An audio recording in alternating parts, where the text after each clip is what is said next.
Does diplomacy stand a chance to end the conflict in Eastern Democratic Republic of Congo?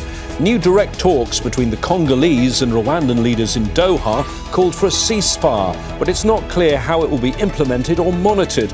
So what will it take to stop the fighting? This is Inside Story.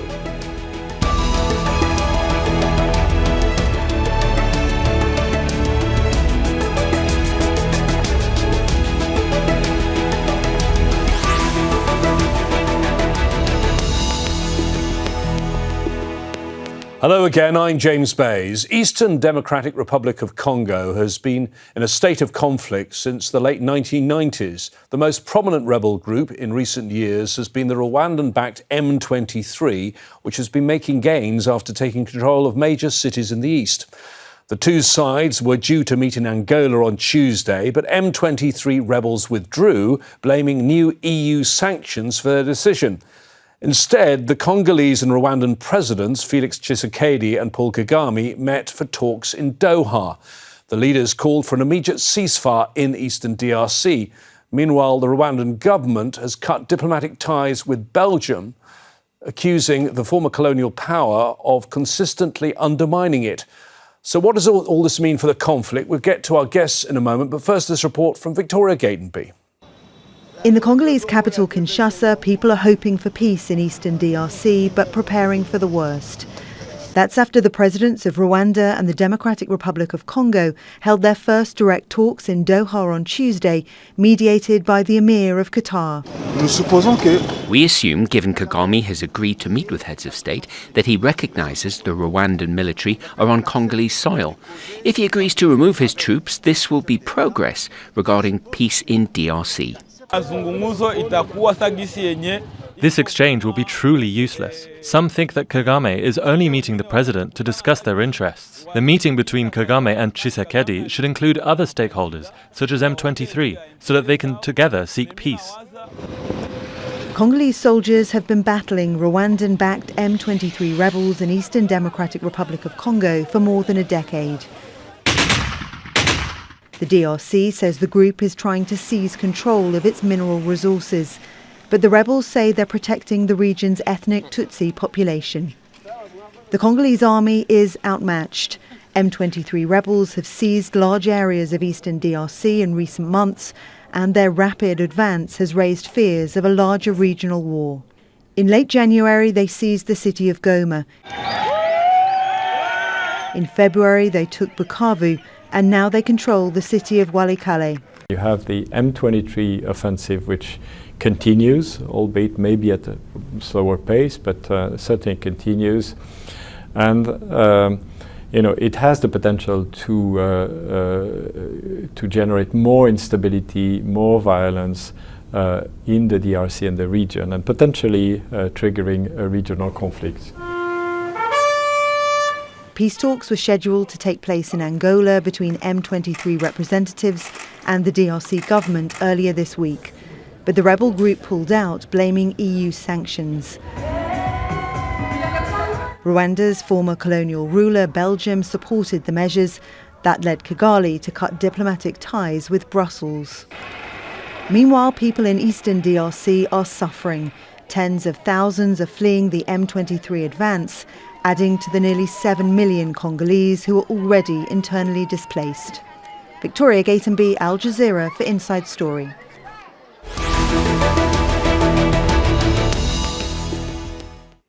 Well, let's discuss all of this further with our panel of guests who are joining us today. In Accra, we have Fidel Amakye Owusu, Chief Executive Officer for DefSEC Analytics Africa, a security consultancy group. In Uppsala, Sweden, Angela Muvumba Sellström, a senior researcher at the Nordic Africa Institute.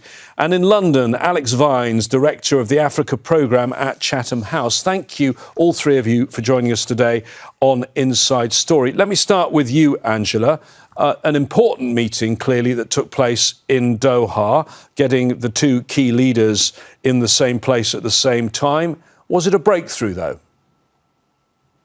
I think it was an important signaling moment, a moment that showed that there is an opening, an opportunity for the major sides to develop or move towards some kind of more constructive engagement and dialogue. I think that having Presidents Tshisekedi and Kagame themselves engage in the discussion is important. But I also think we should be really measured and see what happens, given the fact that there continues to be an offensive by M23 rebels in towns like Walikale.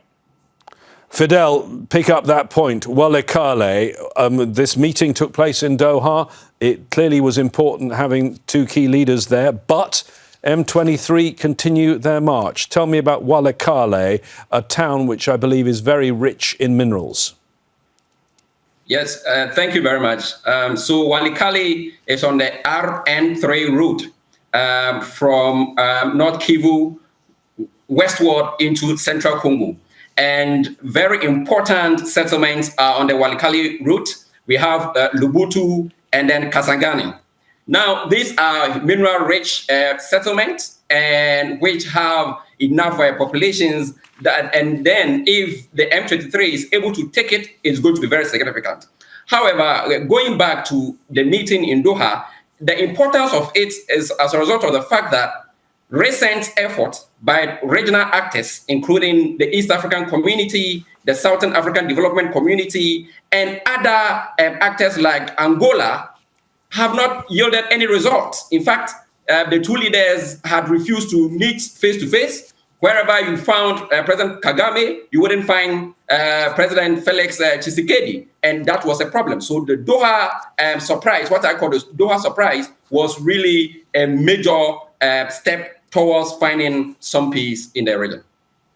Alex, with regard to Walikale, which is a town of, I think, about 15,000 people, our team in DRC are telling us that they are now, the M23, progressing beyond Walikale. They're on the road to Kisangani. Now, Kisangani, I'm told, is quite a distance away, 440 kilometres away, but I'm also told by our team it's a good tarmacked road, and the rebels are saying perhaps they could be there by the end of the month. I mean, this isn't over, is it? It's not over, and it shows you the ambition of M23. I mean, who would have imagined M23 had disappeared, and next week is the 3rd anniversary of its resurrection, almost like a Frankenstein monster. And since then, it has really been capturing territory, and what we're now describing as the latest episode in its resurrection. M23 is claiming that it's got ambitions on taking power, getting to Kinshasa. That's a long shot, but clearly capturing large towns and mineral-rich locations is a priority for it, and it's clearly got momentum just at the moment. And why has it got momentum, Angela? I mean, they seem to be very well armed, very well equipped, notably with Turkish drones as well. And according to a UN report last year and many other diplomats from countries around the world, they have the full support of Rwanda. I mean, the documentation on Rwanda's support, military support, and direct involvement is pretty strong and firm, and we can assume that there is a coordination between M23 and Rwanda. I think that the EU sanctions that were placed on some officials of Rwanda and M23 this last week also had a role to play. You know, there were these negotiations in Rwanda that were meant to take place, and it was the first time that the time that M23 would have an opportunity to be directly engaged in talks with the Kinshasa government. And after these sanctions were placed there, M23 withdrew, and then we have the talks in Doha. It seems that there's some level of coordination and signaling as well between Kigali and M23. And in that regard, I think it's quite important that whoever is engaging in negotiations and processes is also coordinated. So the Doha talks, the EU sanctions, the AU, the East African Community, the Southern African Development Community, other actors interested in helping bring this conflict to some resolution need to really be coordinated, given the fact that there is a lot of coordination, particularly on this other side. Fidel, let me talk about some of those other actors, and we'll come back to the diplomacy in a minute. But in terms of the military situation, M23 seemed to be the only game in town, because you had many of those other actors represented militarily at the beginning of the year. You had a UN peacekeeping force, MONUSCO. You had the army of the Democratic Republic of Congo. They also had hired mercenaries from Romania and France. You had the SADC, that's the South African Development Community, that's the regional grouping of Southern Africa. They had their own peacekeeping force. And you had Burundi with troops there. M23 have blown all of those away. Yes, this shows the formidability and the invincibility of the group. In fact, this is not the first time. The name only changed to M23 later. But I mean, the Tutsi-led rebellion has been in the region for a long time. And currently under M23, it's still formidable. In fact, they have all the modern weapons, the drones, the vehicles, and they move very fast. Again, we must know that the issue of the Alliance of the Congo River, the AFC, means that there are other groups apart from the M23. It's just that the M23 happens to be the most formidable of the AFC. With this, it means that we have some semi-autonomous groups within the larger group. And that is what it will mean for this movement, because then the consonance and the unanimity in decision-making is always difficult. But as we have now, M23 happens to be the arrowhead of this movement, and they are able to sweep everything on their way, and they are moving westward, trying with a major aim of taking Kinshasa. But currently, they are far away from Kinshasa. They are still effectively in North Kivu, South Kivu, and now to Nchopu, another neighboring province where Kisangani is located. Yeah. OK, Alex, I want to bring up that subject of the Congo River Alliance, because we all talk about M23 as this force. There is this umbrella group. Is this umbrella group itself important? Or is it just a front to make it look like M23 is more Congolese than it is? Yeah, I mean, I'm sceptical, so I think this is a bit of a facade. M23, I think, is fundamentally tied to Rwanda. The UN report that we've been discussing talks about at least 4,000 Rwandan troops in support of M23 and kind of supply lines to it. And so I think there's a very strong Rwandan agenda to this. Not necessarily the ultimate goal of overthrowing the Tshisekedi administration in Kinshasa, but certainly informally controlling large tracts of eastern Congo that are mineral rich, of which then Rwanda will prosper from that trade. So I think there's a very mercantilist element to this, which became apparent with the resurrection of M23. It had been a formidable insurgent rebel group. Then it got kind of defeated, it disappeared. And then, as I said, we're now celebrating its 3rd anniversary of resurrection next week.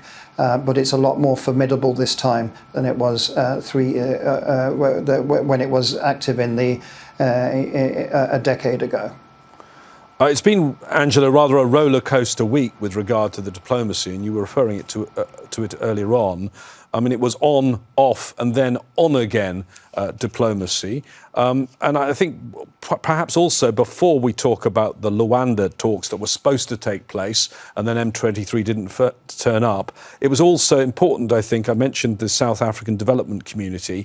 They had a force in Congo that had taken a heavy battering. Malawi, Tanzania, and the majority from South Africa. South Africa lost 14 troops in recent weeks, most of them serving with that force, some of them serving with the UN. They decided they were going to wind up that force. Given that there'd been bad blood between South Africa and Rwanda, was that supposed to set the stage for a diplomatic overture? I mean, it's hard to tell. There's a little bit of tea leaf reading here that I'm doing, but I do think that there's an inevitability about this. That with the withdrawal or the gradual withdrawal, the statement that South Africa and the Southern African Development Community Force is going to withdraw from the Congo, and that given that, and given M23's advancement and control of key towns, it's inevitable, really, that there should be some form of a negotiated process. One of the challenges has been, I think, that the regional actors, the African states in Southern Africa and East African community, aren't really able to bring to bear enough influence on Rwanda or the DRC. So I think the Doha talks is kind of an evidence of an external actor, not the EU, which I think is interesting, not the US, that is almost more trusted in a way to really begin pushing the countries or facilitating the discussions. But I'm pretty convinced that that Rwanda and the DRC are going to have to come to some sort of negotiated settlement with M23, and M23 is going to have to be a central actor, of course, in that negotiation. But what I'm very aware of is that the African regional actors, and I'm really curious to hear what the other panelists say, that the other African actors, the AU, the Southern African Development Community, East African Community, are really, their hands are tied, and they're not able to have the same sort of influence that others outside of the continent would have.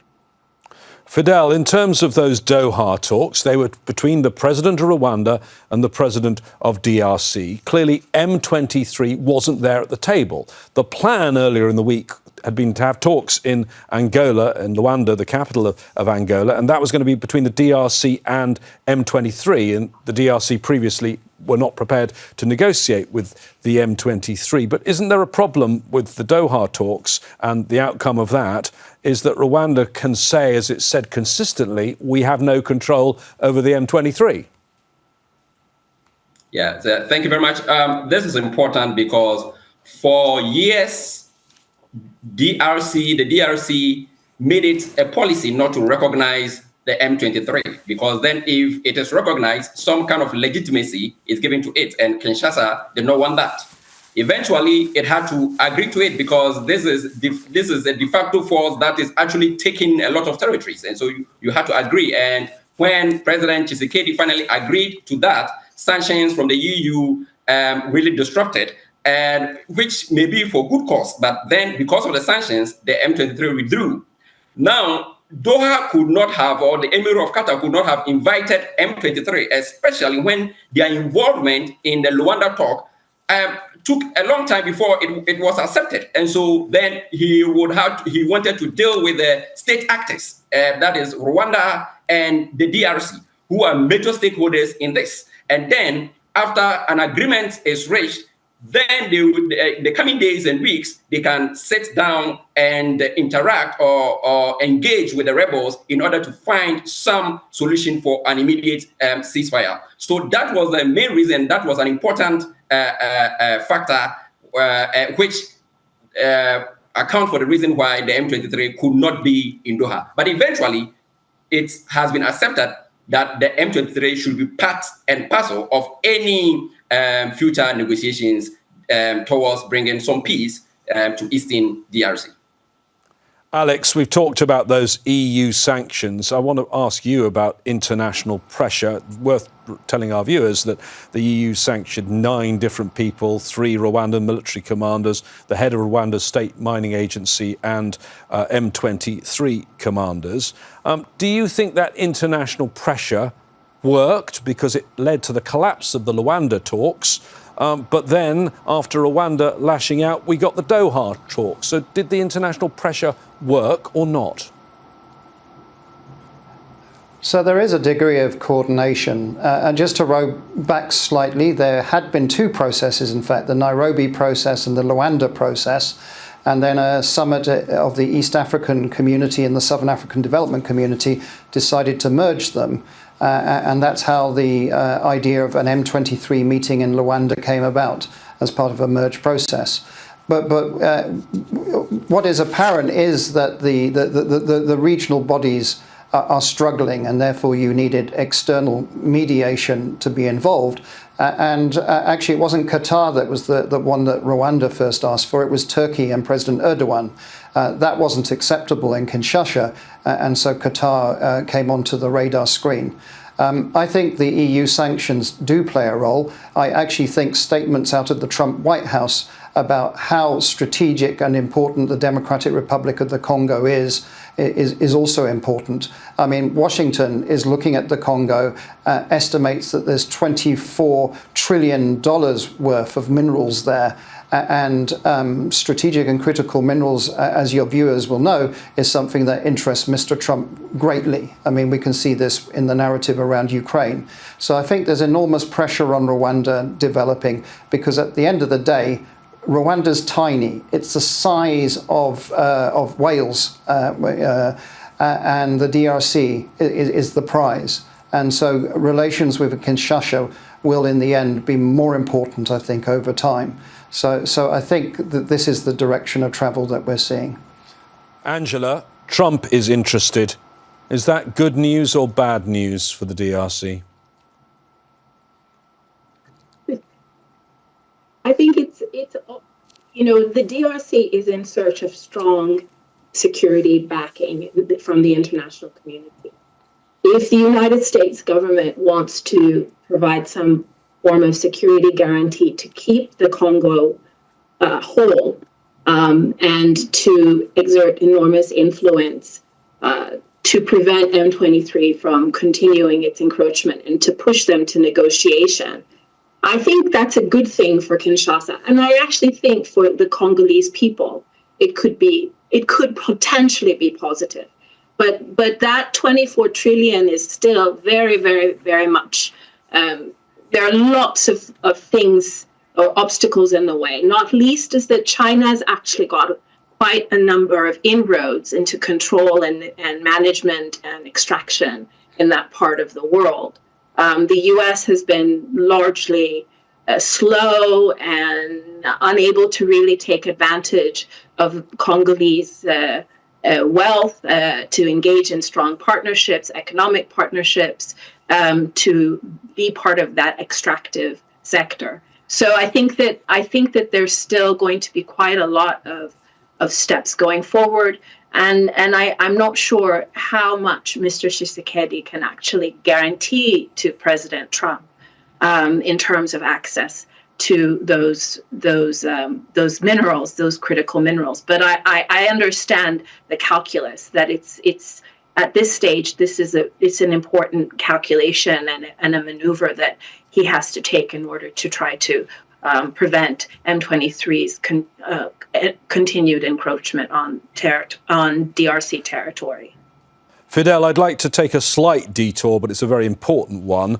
Those EU sanctions led to a big spat between Rwanda and Belgium, one of the countries in the EU that have been pushing for those sanctions, because, of course, Belgium used to be the colonial power for 75 years in DRC, but also was the colonial power after Germany's defeat in World War I in Rwanda. Do you think that's why Rwanda picked specifically on Belgium? Yes, this is something I have discussed, and that is it. I mean, currently, Africa is going through a phase where many countries are trying to move away from their former colonial masters. You can talk of the Sahel, where Burkina Faso, Mali, and Niger have recently asked France to leave. Even in stable countries like Senegal and Cote d'Ivoire, French forces have been asked to leave. And you can see a lot of protests against the French interest in Africa. And so Belgium, being a member of the EU and even the host of the EU headquarters, was a very strategic target. And in fact, Rwanda has mentioned that Belgium had to stop the colonial mentality of manipulating its former colonies, and that really resonates with so many people across Africa, and I think that was a soft target. But then the UN report and other reports that Rwanda is involved in Eastern DRC is something that has been very consistent, and so I think that there's some credibility in that. However, Rwanda had to really show some muscles in order to also make itself very much irrelevant to the geopolitics of the region. And I think it paid off, because at the end of the day, he had the opportunity to be in Doha, and it has been accepted by all and sundry that, well, Rwanda's role is very critical in achieving peace in Eastern DRC. Let me bring in Alex again quickly at the end, perhaps to end, because it's a very concerning situation, on perhaps a positive note, because the Doha joint statement talks about establishing solid foundations for lasting peace as envisioned in the Rwanda-Nairobi process. As you mentioned earlier, these two, some might say, rival processes are now merged. It seems that Doha was a one-off meeting. They want to go back to one process. That perhaps shows the international community getting all on the same page. Would you not agree? Yeah, I think this is what was so important about Doha. It was a surprise. Nobody expected it. And it's been so important to get Kagame, the president of Rwanda, and President Tshisekedi, the president of the Democratic Republic of the Congo, face to face. That's been something that just hasn't happened. And so hopefully now there'll be more diplomatic pressure, including on M23, but that we are on a pathway to a more meaningful negotiation, which is needed. I mean, 7 million people have been displaced since the beginning of the year. 7,000 people at least have died. This is a humanitarian crisis too, and it needs to stop. Thank you very much, Alex, and thank you to all our guests today: Fidel, Amakye, Owusu, Angela Muvumba, Sellström and Alex Vines. As ever, if you didn't see all of our discussion, if you came to the programme late, you can find it on our website at aljazeera.com. For further discussion, go to our Facebook page. That's facebook.com/AJ Inside Story, or on X, the former Twitter. Message us at AJ Inside Story. From me, James Bays, and the production team here in Doha, please stay safe. Bye-bye for now.